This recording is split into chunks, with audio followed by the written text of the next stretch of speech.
Watch him. The one in the corner who hasn't said a word all night. The one whose drink is full because he forgot he was holding it. Everyone else in this room is performing, posturing, measuring themselves against each other like dogs circling a yard. But him, he's not measuring anything. His eyes aren't competitive. They're geological. Old in a way that has nothing to do with age. You want to know what makes him dangerous? It's not his size, not his silence, not the scar tissue you can almost feel radiating off him like heat from a road in August. It's the nothing. He has nothing left to protect. And a man with nothing to protect has nothing to calculate. No reputation to manage, no image to uphold. No future he's so afraid of losing that he'll bend himself into shapes just to keep it safe. Every other man in this room is carrying something fragile. A career, a name, a relationship, a version of themselves they've been selling to the world since they were old enough to lie. And because they're carrying it, they're careful. They negotiate. They smile when they should spit. They swallow words that would set them free because freedom costs more than they're willing to risk. He already paid that price. In full, in blood. There was a season, and he never talks about it, which is how you know it was real, where everything that made his life recognizable was taken from him. Not slowly. Not in pieces he could mourn one at a time. All of it, at once. Like a table flipped in the dark. And when the noise stopped and he opened his eyes, he was standing in a room with no furniture, no walls, no floor he trusted enough to put his full weight on. That kind of emptiness does something to a man that comfort will spend a lifetime trying to undo and never succeed. It removes the flinch. You don't understand what that means until you've been in a room with someone who has none left. The flinch is the thing that makes people hesitate. That split second where your brain calculates consequence before your mouth opens or your hand moves. Every polite man you've ever met is just a man with a fast flinch. Every diplomat, every peacekeeper, every man who has ever smiled through an insult because the alternative wasn't worth the fallout. The flinch is civilization's leash, and it works on most men because most men have something at stake. He doesn't. The last thing he had at stake was taken from him by someone who didn't even have the decency to look him in the eye while they did it. And the moment it was gone, the very second he realized there was nothing left to threaten, nothing left to take, nothing left to hold hostage. Something unlocked inside his chest that had been sealed since childhood. A door he didn't know existed. And behind that door was a version of him the world was never supposed to meet. Not a monster. Worse, a free man. Because monsters still want things. Revenge, recognition, domination.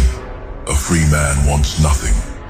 And wanting nothing in a world built on leverage is the most disorienting thing you can encounter in human form. You can't bribe him. Tried. You can't scare him with what? Loss. He's already attended his own funeral. You can't shame him because shame requires an audience he respects. And he buried that list a long time ago. You can't negotiate because negotiation assumes both parties have something to lose. He doesn't. He walks into the room with empty hands, and that emptiness is a weapon nobody in the room knows how to disarm. This is the part people get wrong. They see a man who lost everything, and they think broken. They think damaged goods. They think he's one bad night away from the edge. And maybe that was true once. Maybe there were weeks where the emptiness felt like a coffin instead of a cathedral. But he stayed in it. He sat with the nothing. He ate meals alone in silence. He walked through cities like a ghost wearing skin. And somewhere in that long, ugly quiet, he met himself. real one. Not the version his parents needed. Not the version his friends expected. Not the version some woman tried to sculpt with her approval and then shattered when he didn't hold the shape she wanted. The raw one. The version underneath every performance he ever gave. And that version doesn't need a single thing in this room. Not the respect, not the attention, not the exit. He is complete in a way that makes every ambitious man in his radius feel suddenly, inexplicably hollow. Because ambition is just organized wanting, and wanting is just a list of things you don't have. He had that list once. It was long, detailed, painful. And one by one, life crossed every item off, not by giving it to him, but by proving he could survive without it. Now the list is blank. And a man with a blank list sits different. He doesn't lean forward in conversations. He doesn't laugh to fill space. He doesn't adjust himself to match the energy of whoever walks through the door. He is the energy, fixed, immovable. Not aggressive, just present in a way that makes other people feel like they're vibrating too fast. He slows rooms down, not with volume, with gravity. The kind you can't fake. Because it only comes from being emptied so completely that what filled you back up was denser than what was there before. People think danger looks like anger, like raised voices and clenched fists and threats delivered through teeth. That's not danger. That's theater. Real danger is calm. Real danger orders water and doesn't touch it. Real danger listens to your entire argument and responds with a silence that dismantles it more efficiently than any words could. Real danger is a man who will not perform for you, will not adjust for you, will not shrink or expand based on what you need him to be, because he has already been everything and lost all of it, and discovered that the man who remains when everything is gone is the only version that was ever real. You want to know the most terrifying thing about him? He's at peace, fully, not the fake peace of a man who meditates for 10 minutes and calls himself centered. The earned peace of a man who watched his life burn to the foundation, stood in the ashes until the heat left his skin, and chose to stay standing, not because he had somewhere to go, because standing was the last act of defiance the universe didn't expect from him. And he's been standing ever since, quiet, unimpressed, unmoved. That man is in the room right now. He's not looking for trouble. Trouble is looking for an excuse to avoid him. He's not planning his next move. He already moved. Every step he takes from here is aftermath. The battle happened in a place nobody saw, during a year nobody remembers, inside a pain nobody helped carry. And he won, not by fighting, by surviving long enough that everything trying to kill him ran out of ammunition. So watch him. The one who doesn't need to be here. The one who could leave and lose nothing. The one whose eyes carry the kind of quiet that makes noise feel embarrassed for existing. That is the most dangerous man in the room. And the reason you can't look away is because somewhere inside you, buried under the career and the reputation and the careful smile you've been rehearsing since high school, you know he's the freest person you've ever seen. And freedom, when you've never tasted it, looks exactly like danger.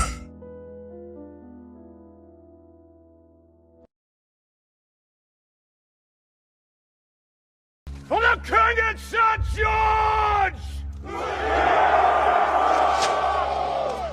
You look at me and think you see a human, but I am not just a human. I am a force that defies understanding, a storm that cannot be contained. Every breath I take, every step I make, is another stride toward greatness. I do not seek comfort, nor do I crave peace.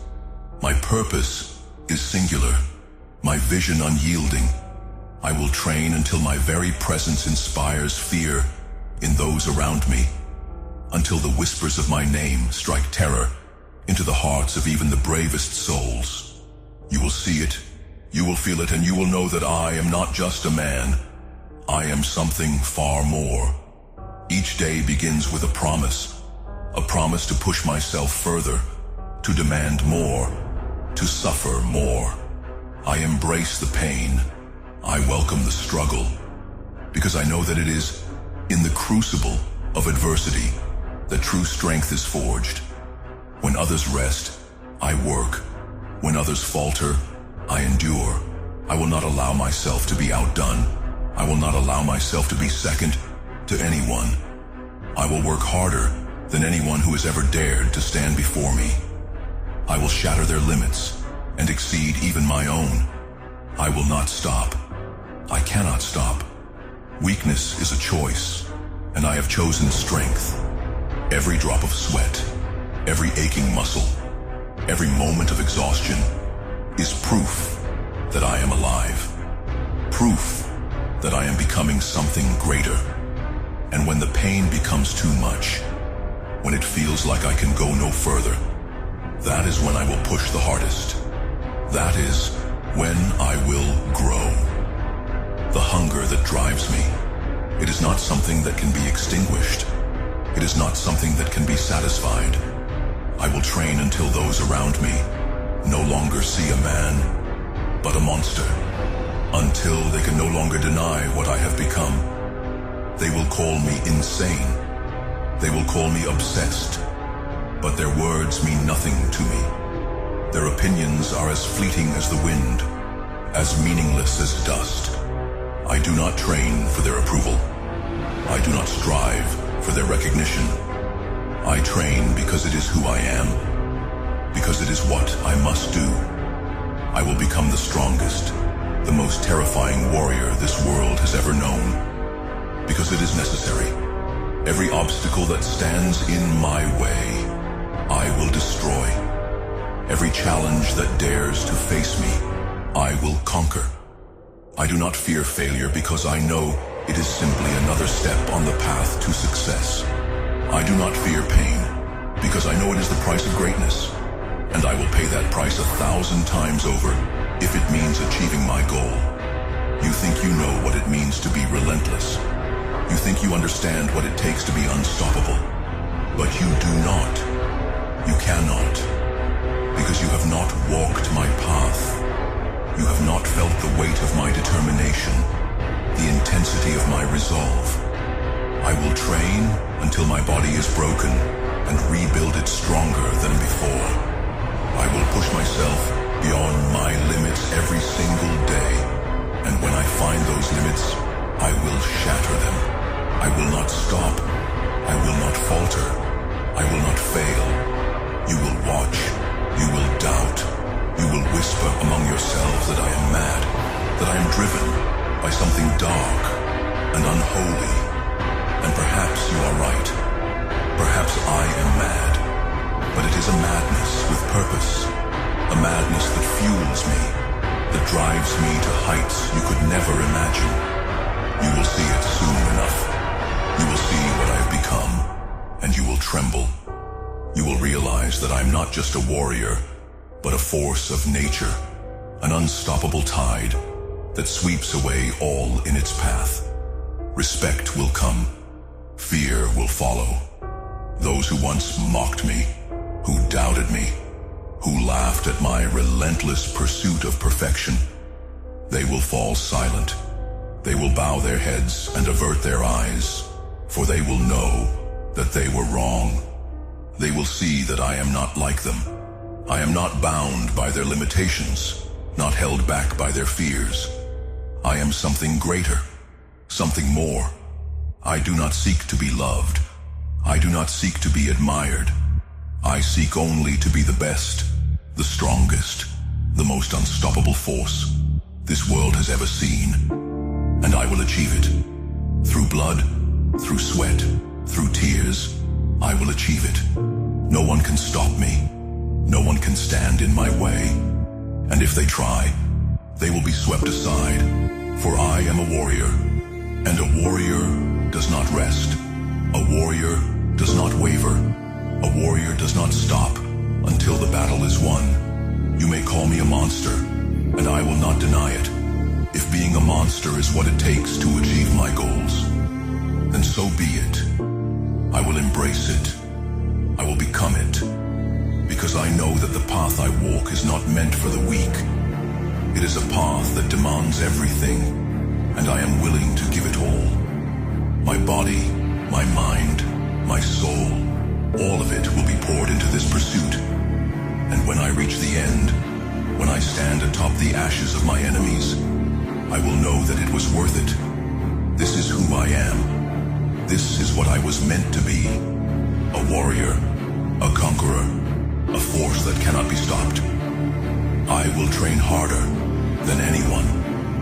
I will work longer than anyone. I will suffer more than anyone. And I will emerge stronger than anyone. This is my destiny, and I will see it fulfilled. So I don't just endure, I dominate. I don't just survive, I conquer. While the world sleeps, I am awake. While others waste their time, I sharpen my blade. While they dream of comfort, I am preparing for war. There is no room for excuses, no space for weakness. I will not stop. I will not falter. I will not lose. You see, I don't rely on luck or fate. I don't believe in miracles. I believe in power, in discipline, in unrelenting will. I forged myself in the fires of despair and molded something unbreakable. You cannot understand what drives me because you've never had to fight like this. You've never faced the abyss and dared it to blink first. I don't care about what's fair. I don't care about the rules. Fairness is a lie created by the weak to make themselves feel better. Rules are chains made to hold back those destined to rise. I am beyond those things. I am above them. I built this empire from nothing. I molded it with my own hands, forged it in the fires of my pain, my sacrifices, and my relentless pursuit of perfection. When the world turned its back on me, when the whispers of doubt filled the air, I did not falter. I didn't retreat into the shadows, like others do when the light burns too brightly. No, I stood in the fire and became the flame. I didn't bow. I didn't break. I grew stronger, and the world watched as I built my kingdom piece by piece, brick by brick. They treated you like you'd always stay. Now they wish you would return. They assumed you'd always be